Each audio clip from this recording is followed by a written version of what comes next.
Good morning children. आज मैं आपके लिए हिंदी व्याकरण में, जैसे कि पहले वीडियो में मैं आपके लिए शब्द भंडार में विलोम शब्द लेकर प्रस्तुत हुई थी।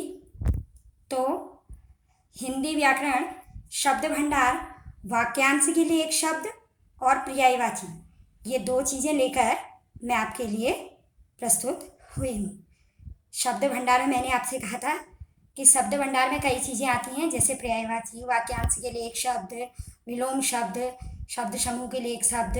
तो ये सारी चीज़ें शब्द भंडार के अंतर्गत आती हैं। तो शब्द भंडार में इससे पहले वीडियो में हमने शब्द भंडार में पढ़ा था अनेकार्थक शब्द। ये आपको पहले वीडियो में मैंने समझाए थे। अनेकार्थक शब्द, जैसे जिन शब्दों के अनेक अर्थ होते हैं उन्हें अनेकार्थक कहते हैं। मैं पहले वीडियो में आपको पढ़ा चुकी हूँ। सेकंड था आपका विलोम शब्द। शब्द भंडार में जो सेकंड था आपका वो था विलोम शब्द। ये भी मैं आपको पहली वीडियो में समझा चुकी हूँ। अब आगे चलते हैं। शब्द भंडार वाक्यांश के लिए एक शब्द। कभी भी वाक्यांशों के लिए एक शब्द का अर्थ है, जैसे पदबंधों तथा वाक्यांशों के लिए प्रायः एक शब्द का प्रयोग किया जाता है। इससे लेखन में संक्षिप्तता आती है। अब मैं इसका आपको अर्थ समझाऊंगी। इसका मतलब यह है कि कभी कभी बहुत बड़े वाक्यांश होते हैं। जैसे मैंने एक छोटा सा उदाहरण आपके समझने के लिए छोटा सा उदाहरण यहाँ पर लिखा है। जैसे आकाश में उड़ने वाला, यानी कि वाक्यांश पदबंध। कुछ पदबंध ऐसे होते हैं, जो वाक्यांश ऐसे होते हैं जो बहुत बड़े रूप में लिखे जाते हैं। जैसे आकाश में उड़ने वाला। आकाश में उड़ने वाला, आप कहेंगे आकाश में उड़ने वाला, तो अगर आप इसको संक्षिप्त रूप में बोलेंगे तो नभचर। इसके लिए एक शब्द का प्रयोग किया जाता है, नभचर। यानी कि पदबंधों तथा वाक्यांशों के लिए प्रायः जो एक शब्द प्रयोग किया जाता है उसे वाक्यांश के लिए एक शब्द कहा जाता है। इससे क्या होता है, हमारे लिखने में संक्षिप्तता आती है। कहने का मतलब यह है, हम किसी चीज़ को बड़े रूप में ना लिखकर उसको अगर छोटे रूप में लिखना चाहते हैं तो सीधे हम उसको लिख सकते हैं। इसका हमें जो हमारी जो हिंदी व्याकरण है उसमें हमें, और कहीं भी अगर हम कोई भी चीज़ लिखते हैं तो लिखने में हमें एक फ़ायदा ये होता है, तो हम किसी भी बड़े रूप को छोटे रूप में यहाँ पर लिख सकते हैं। यानी कि आकाश में उड़ने वाला, आप जानते हैं कि आकाश में उड़ने वाले को क्या कहते हैं, नभचर। आप नभचर कहेंगे तो वह भी आकाश में उड़ने वाला ही कहलाएगा। यानी कि इस जो बड़ा वाक्यांश आपने एक लिखा है, इसके लिए अगर आप नभचर भी प्रयोग कर सकते हैं तो यही वाक्यांश के लिए एक शब्द कहलाता है। आगे मैं आपके लिए कुछ ऐसे ही शब्द लेकर आई हूँ, जैसे जिसके समान संसार में कोई दूसरा न हो। यानी कि जिसके समान कोई दूसरा न हो उसे कहते हैं अद्वितीय। अद्वितीय यानी कि जिसके समान कोई दूसरा न हो, अद्वितीय। जिसे जीता न जा सके, जिसे आप जीत नहीं सकते उसे अजेय कहा जाता है। जो कभी ना मरे, जो कभी मरे ना, उसे अमर कहा जाता है। जहाँ पहुँचा ना जा सके, जहाँ आप पहुँच नहीं सकते, जो स्थान पहुँचने में जहाँ कठिनाई होती है, अगम्य, उसे अगम्य भी कह सकते हैं आप। जो पहले ना पढ़ा गया हो, जिसको आप पहले नहीं पढ़ चुके हैं, जैसे अपठित। आप हिंदी में भी अपठित गद्यांश पढ़ते हैं, यानी कि आपने पढ़ा हुआ नहीं होता है, तो न पढ़ा हुआ, जो पहले पढ़ा नहीं है उसे अपठित कहेंगे। इसी प्रकार आगे कुछ शब्द और लिखे हैं मैंने।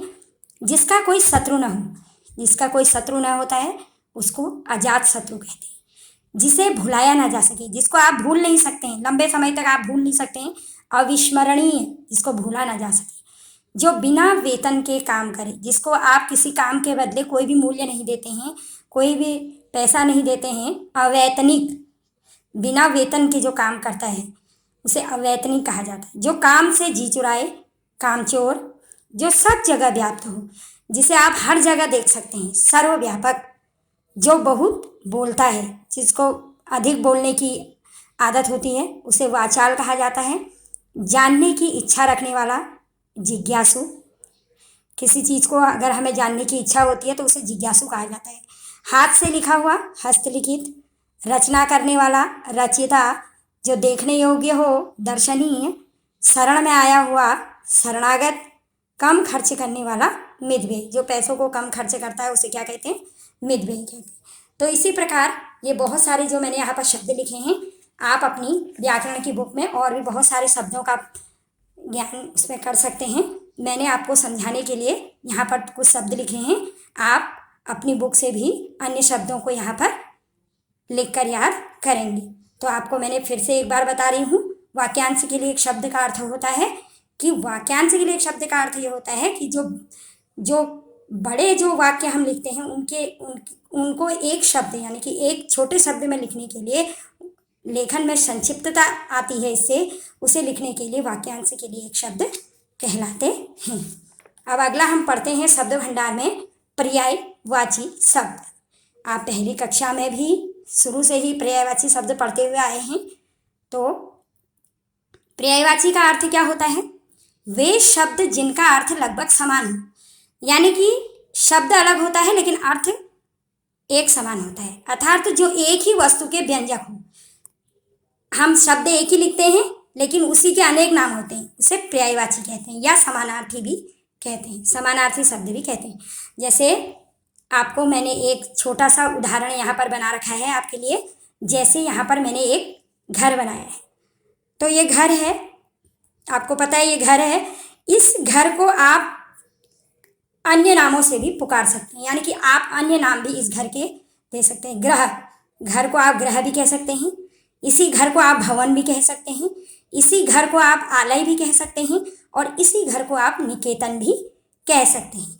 यानी कि एक ही वस्तु के इतने व्यंजक होते हैं, यानी कि एक ही नाम है, घर है, और उसी घर को आपने 4 नामों से पुकारा, यानी कि एक नाम है और 4 नामों से पुकारा, यानी कि वे शब्द जिनका अर्थ एक समान होता है। शब्द एक होता है लेकिन अगर आप अलग अलग भी उनके नाम लिखेंगे लेकिन अर्थ उनका एक होता है, उन्हें क्या कहते हैं? पर्यायवाची कहते हैं। तो आपको ये स्पष्ट हो गया होगा। मैंने यहाँ पर एक छोटा सा उदाहरण एक घर का दिया आपको। इसी घर को आप ग्रह भी कह सकते हैं, इसी घर को आप निकेतन भी कहते हैं, आलय भी कहते हैं और भवन भी कहते हैं। तो इसी तरह मैंने आगे थोड़े शब्द लिखे हैं, जैसे आग, आग को आप आग भी कहते हैं, अनल भी कहते हैं और पावक भी कहते हैं। अंधकार, तम, तिमिर, अंधेरा। अश्व, अश्व माने आप जानते हैं घोटक, तुरंग, घोड़ा, घोड़ा यानी कि अश्व जो होता है, संस्कृत में भी अश्व कहा जाता है घोड़े को। घोटक, तुरंग, घोड़ा। असुर, दानव, दैत्य, राक्षस, असुर को कहा जाता है।